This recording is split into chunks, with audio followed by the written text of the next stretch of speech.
Alodo, alodo, alodo, alodo.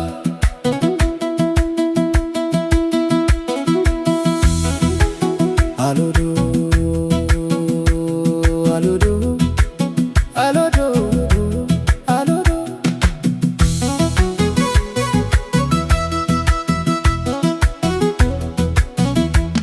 እትበትኪ ዝበለካ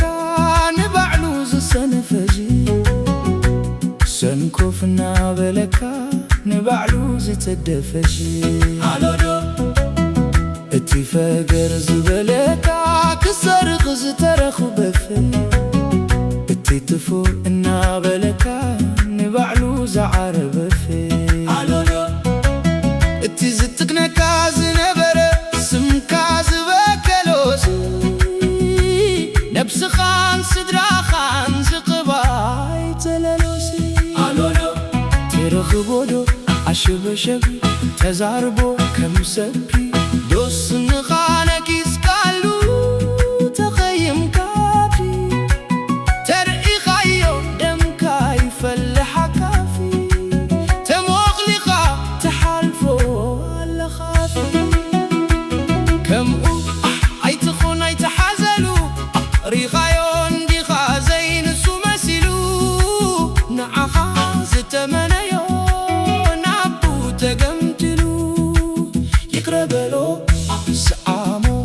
ክፍኣቱ ዘላተሞ ንስኻ ይተዳግሞ ይቅረበሎ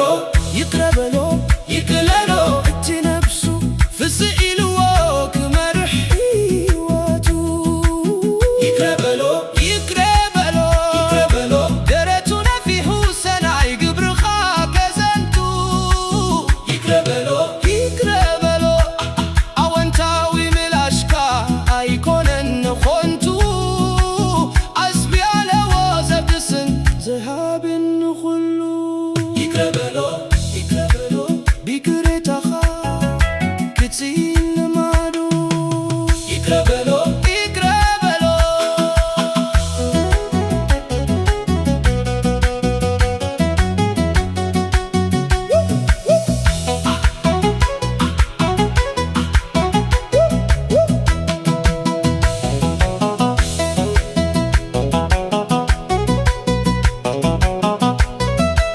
ይቅረበሎ ይቅረበሎ ይቅረበሎ ፍቅሪዩ መኽሰብ እዛ ዓለም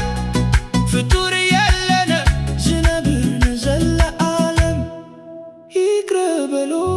ምትፍናን ከኽትሉ